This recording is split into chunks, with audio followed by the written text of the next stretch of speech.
Terve! Se on Virtasen hyvää morjesta.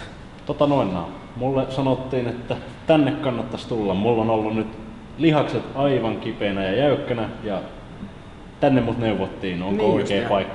Tää on ihan loistava paikka. Täällä olisi just Les Millsin Body Balance tunti alkamassa. Tai Chia joogaa ja pilatesta yhdistelevä tunti. Lämpimästi suosittelen. Tää on nimenomaan sitä oikeanlaista kehohuoltoa.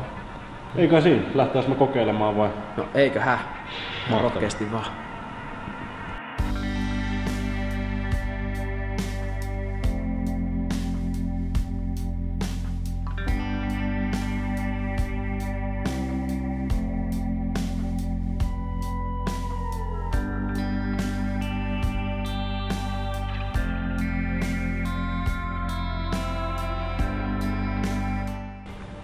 No niin, minkälaista reeniä mulla nyt tässä on tulossa seuraava tunnin aikana? Tää tunti on yhdistelmä joogaa, tai Chia pilatesta. Ensin me lämmitellään tai Chilla. Se auttaa meitä tuomaan ajatukset tähän hetkeen, unohtaa kaikki työt, kouluasiat, kaikki semmoisen turhan, mikä pitää jättää tonne salin ulkopuolelle.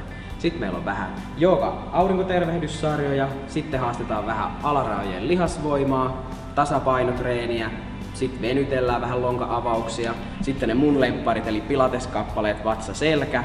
Sen jälkeen on pahin rääkki selvitetty, niin sitten meillä on rangan kiertoja, takareiden venytyksiä ja loppurentoutus vielä. Noin 55 minuuttia, ei mitään mahdotonta.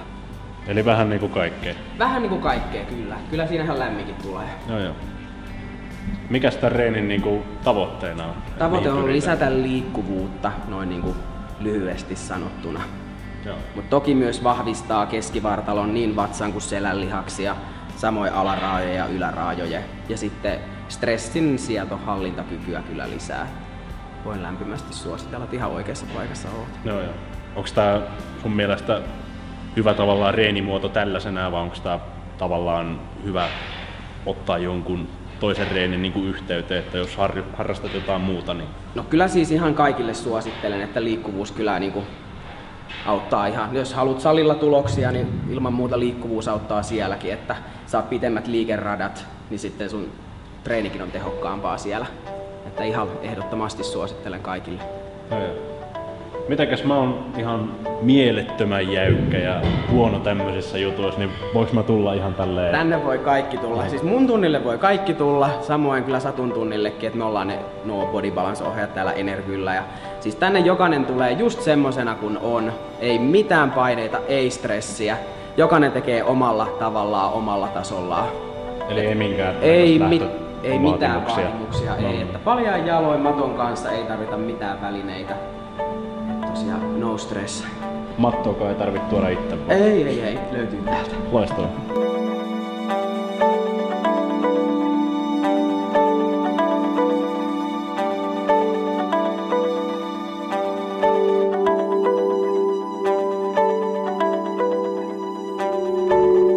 Kuinka usein tämmöistä kannattaisi tehdä, että mä itse venyttelen noin kerran 3 vuodessa?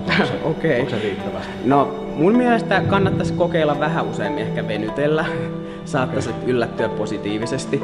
Mä sanoisin, että Body Balance kerta viikossa on jo tosi hyvin. Että jos aikatauluun mahtuu 2, niin aina parempi. Jokut viisaat on sanonut, että 5 kerran jälkeen huomaa jo kropassaan ja mielessään muutoksia, mutta mä sanoisin, että ne muutokset voi tuntea jo ekan kerran jälkeenkin ainakin siellä mielessään, että se kyky olla läsnä paranee Body Balance avulla ja samoin se stressin hallintakyky, niin kuin tuossa sanoinkin. Voiko tehdä liikaa tavallaan, että jos tulisi joka päivä?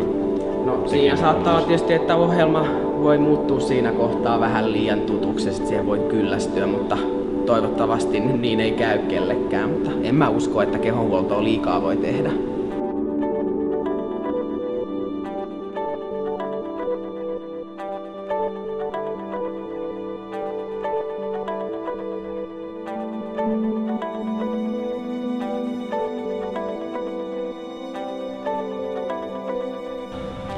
Morjes!